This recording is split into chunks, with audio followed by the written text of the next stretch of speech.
તો હું છું ક્રિશ, તમારો ટેક બડી. તો આજે આપણે જોઈશું કે પ્રોગ્રામિંગ ની અંદર ઇનપુટ એટલે શું. What is input in programming? તો પ્રોગ્રામિંગમાં ઇનપુટ એટલે કોઈ બી ડેટા કે પછી કોઈ બી ઇન્ફોર્મેશન આપણે જે કમ્પ્યુટરને પ્રોવાઈડ કરીએ કે કમ્પ્યુટરને આપીએ એને જ ઇનપુટ કહેવાય. હવે મેં તમને 10,000 વાર કહ્યું હશે કે કમ્પ્યુટર એની જાતનું કશું જ ના વિચારે, એ કામ પણ આપણા કહેવા પર જ કરે.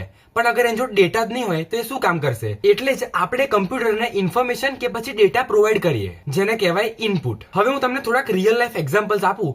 તો તમે એટીએમ માં ગયા હશો ત્યારે તમારે એ જે પિન માંગે તો તમે પિન નાખો, તો એ પિન શું થઈ? એટીએમ માટે એક ઇનપુટ થઈ. હવે એટીએમ પણ એક કમ્પ્યુટર જ છે, એટલે તમે જયારે ઇનપુટ નાખશો ત્યારે એનું પ્રોસેસ કરશે અને પછી તમને એ આઉટપુટ આપશે. આઉટપુટમાં શું આપશે?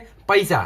બીજો એક્ઝામ્પલ આપું અગર તમને, તો તમે તમારા મોબાઈલમાં અગર પાસવર્ડ રાખ્યો હોય કે ઇન્સ્ટાગ્રામનો પાસવર્ડ હોય તો એ તમે જે પાસવર્ડ નાખો એને ઇનપુટ કહેવાય. પછી તમે અગર ગૂગલ પર સર્ચ કર્યું કે હુ ઇઝ વિરાટ કોહલી, એમ તો બધાને ખબર જ હોય કોણ છે, બટ તમે અગર કર્યું તો એને ઇનપુટ કહેવાય. તમે ફોનને કે કમ્પ્યુટરને ઇનપુટ આપ્યું તો એ તમને પ્રોસેસ કરીને કંઈક આઉટપુટ આપશે. માન લો મેં આ વિડીયો સ્ટાર્ટ કરવા માટે કેમેરો ઓન કર્યો, તો એ પણ મારું એક ઇનપુટ થયું કમ્પ્યુટર માટે, એટલે ફોન માટે. તો એક સિમ્પલ અને બહુ ક્લિયર અને કટ વાત છે કે ઇનપુટ વગર કમ્પ્યુટર કશું પ્રોસેસ ના કરી શકે. એક બીજો તમને બહુ બેઝિક એક્ઝામ્પલ આપું તો માણસ છે, આપણું હ્યુમન બોડી છે, એ ખાય નહીં ત્યાર સુધી એને એનર્જી જ ના આવે, એ કશું કામ જ ના કરી શકે. હવે અગર આપણે કામ નહીં કરીએ તો આપણને રિઝલ્ટ નહીં મળે. તો અહીંયા ખાવાનું છે ડેટા, હ્યુમન બોડી છે કમ્પ્યુટર, અને રિઝલ્ટ છે આઉટપુટ. તો તમે ખાધું એનો મતલબ કે તમે ડેટા ફીડ કર્યું તો તમારામાં એનર્જી આવી, એટલે થશે કે પ્રોસેસ થશે, એન્ડ તમે જે કામ કર્યું એનું તમને રિઝલ્ટ મળ્યું, એ છે આઉટપુટ. તો આ વસ્તુ આવી રીતે લાઈનમાં જ જશે કોઈ બી વસ્તુમાં, ઇનપુટ, પ્રોસેસ, આઉટપુટ. જો અગર આપણા શરીરમાં પણ આવું થતું હોય તો કમ્પ્યુટરને તો એ વસ્તુ કરવી જ પડે,